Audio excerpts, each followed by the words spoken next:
Welcome back to this episode of Awaken the Call. I'm so excited that you're listening in and so excited to have an amazing special guest here with us. His name is Blake Vande-Vegte.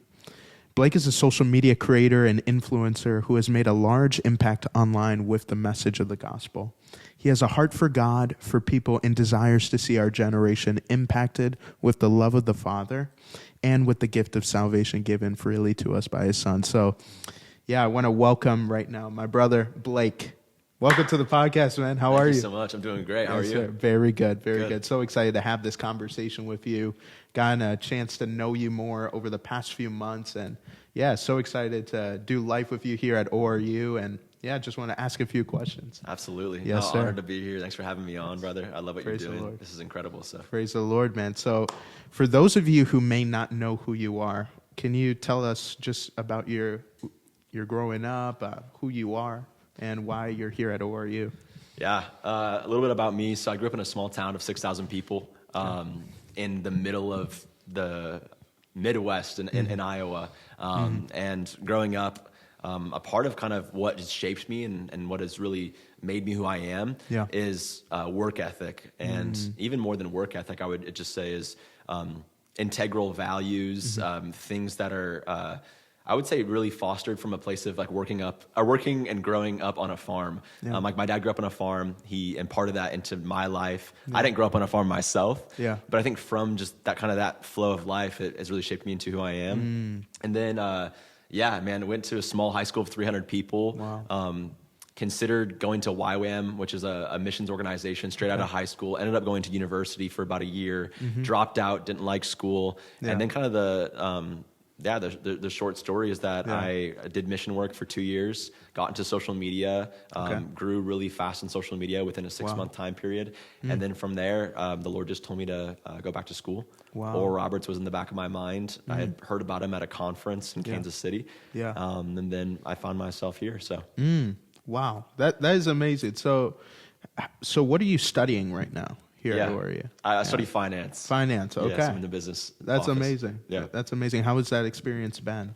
It's been really, really good. It's unique because when people meet me, they're like, okay, you're more of a media arts person. You love, digital media. Like, why aren't you studying that? And my answer to that always is like, finance is the second most talked about topic in the Bible, or finances, right? Right. And so as a man, like, you're going to be both a husband and a father someday, hopefully, right? God willing. Yeah. Come on now. If you can't really walk in knowledge of that, then what are you really doing, right? Right. That's so true. And so it's been a positive experience. I've gained so much knowledge from the professors here, and I really value it. So wow, that is powerful. That is powerful. Yeah, and just one more time, I got to talk about ORU because this place is absolutely incredible, and I want to invite everyone who's watching right now to go check out oru.edu. If you go online and search that up, there are multiple majors that you can choose here.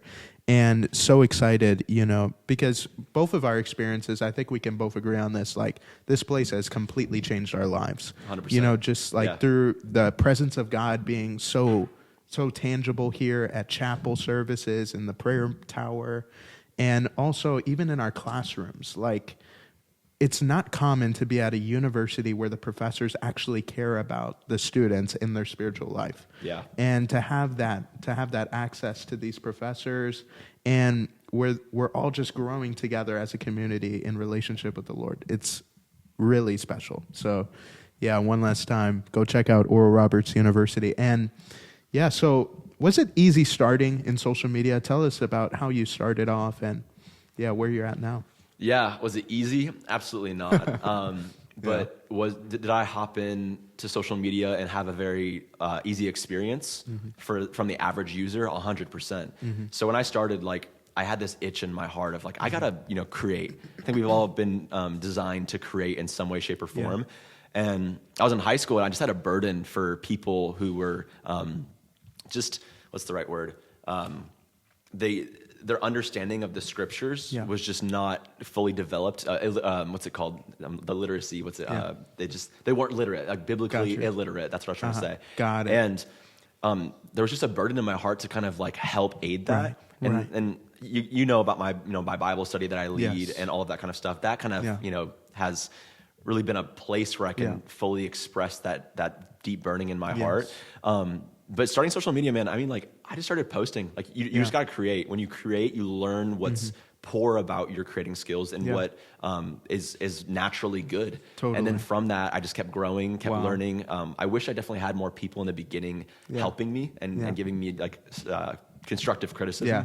But as I went, I just learned. So right, that's powerful. That is so cool. And yeah, just to see like the content that you put out, that all of it like brings glory back to him, and that's so cool to see, because we don't see that a lot nowadays. And yeah, it's really encouraging also to see a lot more creators and influencers like you starting to express their faith.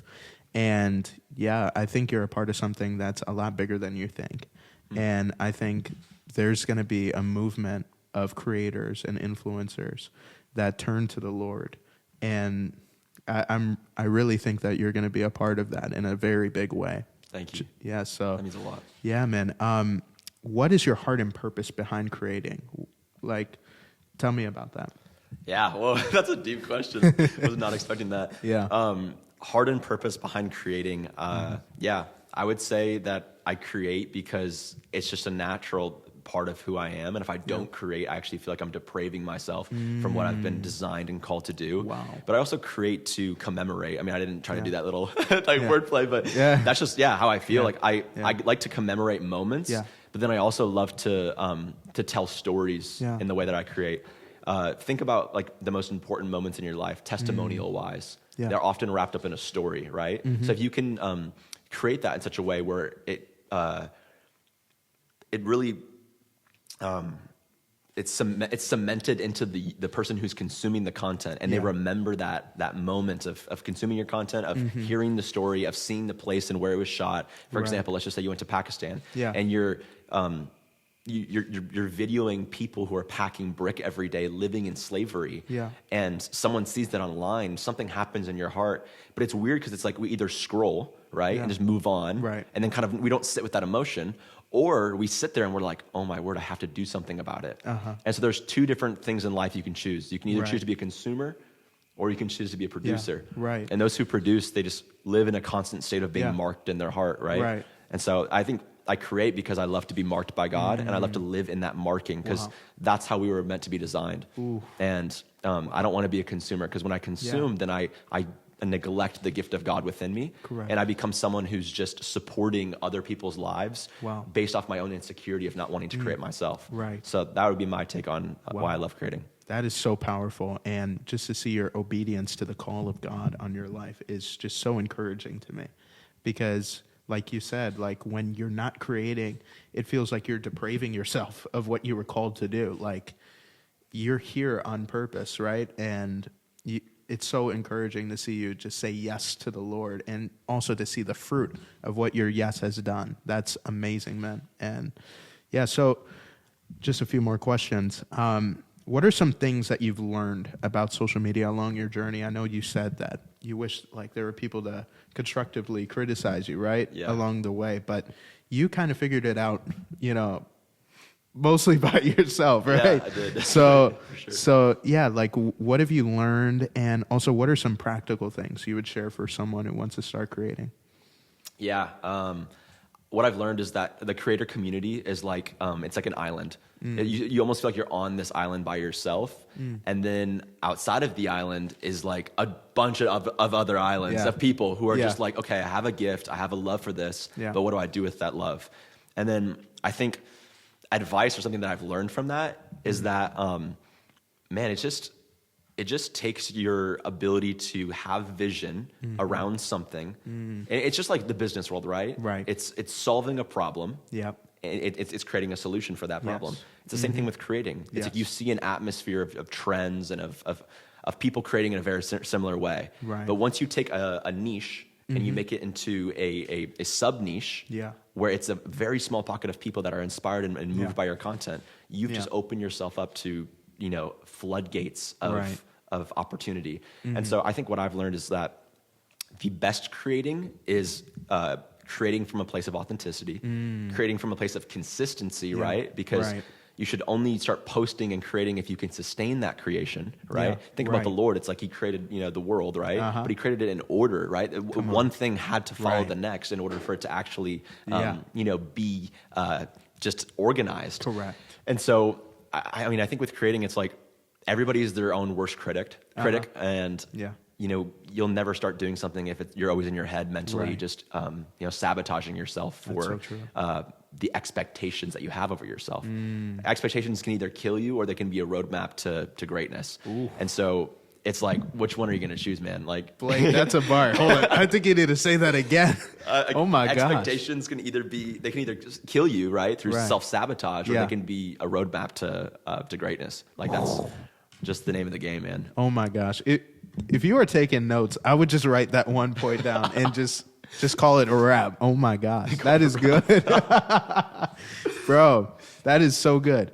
All right, now let's go like logistically. Yep. I want to. Because there are some people who just want to get it done and they want to know how to do it. What are the steps they need to do and how to get it done? So, quick question. What are 3 things that every creator should do to create success in the social media space? Yeah. It's really good. 3 things that they should do. When you say logistically, do you mean more of like from a place of vision or more from a place of like, yo, you got to like use CapCut? like, are you Let's thinking do more both. of like, do both? Let's do both. Yeah. What I'd say is batch your content. And what does it mean to batch your content? Shoot a lot of content all the time. Make content your life. I mean, have Meta glasses, have DJI mics, have a Canon camera, have a GoPro. Like, make media your life, because your life is in a sense a movie. Like anybody that watches your life is like, whoa, like this is unique, because you're unique. You're one of one. Nobody else is like you. So your life is content. Ooh. Make your life content. It's number 1. Number 2, what I would say is Instagram has made it easier than ever to become successful as a creator. Why do I say that? They started something like trial reels, which is essentially you posting content and it reaching your non-followers. Trial reels essentially says, like, you don't need to be afraid to post whatever you want anymore. You can post anything and see what it does, like, and see what happens. So start posting content. Like, my second advice is just post, right? Just learn, right? Your first creation won't be your best creation. And then third, advice that I'd give, just practically, invest into learning from 3 to 5 creators that inspire you. Ooh, like, stop making your consumption so wide to the point where, like, you're consuming 600 people's lives on social media, and you're just confused about your calling. Like, a lot of people, they don't have vision because they're actually consumed by other people's vision, where they're just insecure and they're just, they don't know where to start, right? They're kind of in that, like, that scroll happy, just like doom scroll kind of mindset, right? You lose creation that way. Ooh. So, really focus on 3 to 5 people that you watch their content and you're like, I really respect you, and I want my content to be like yours but different. And so, That's great. That's great. One final question, and let's make this quick because of time. What advice would you give to a young person listening who wants to make an impact in the social media space, and from a spiritual angle? From a spiritual angle, if I had one piece of advice to give to somebody that wants to start posting on social media, I would just say,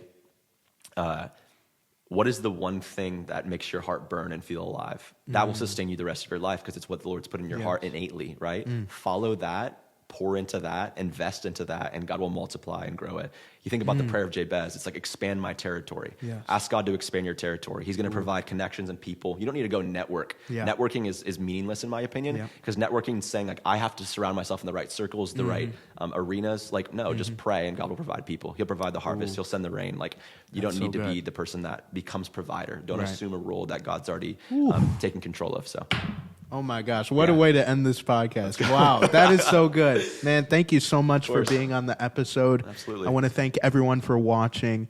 I hope that this blessed you, and please go follow Blake on social media right now, Blake Vande-Vegte, and stay tuned for the next episode. Go follow Awaken the Call and share this episode with all your friends. God bless you, and take care.